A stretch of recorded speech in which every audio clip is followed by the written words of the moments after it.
Powell Point. An impressive monument was erected at Powell Point in 1915 honoring John Wesley Powell and his party. They were the first people to run the Colorado River through the Grand Canyon in August 1869 and again in September 1872. So little was known of the river and its rapids that the group was truly taking a plunge into the unknown. Powell wrote, "With some feeling of anxiety, we enter a new canyon this morning. We have learned to closely observe the texture of the rock. In softer strata, we have a quiet river. In harder, we find rapids and falls. Below us are the limestone and hard sandstones. This bodes toil and danger." In fact, Frank Goodman left after experiencing the first rapid.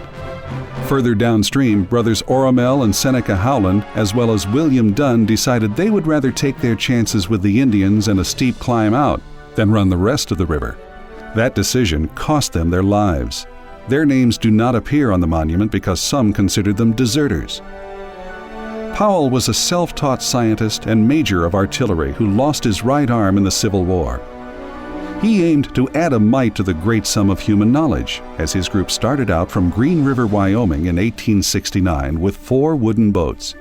3 months later, they emerged from the canyon at Grand Wash Cliffs with only 2 battered boats and missing much of their equipment.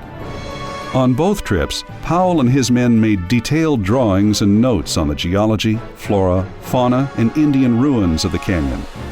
They mapped and named many of the formations and features of the canyon.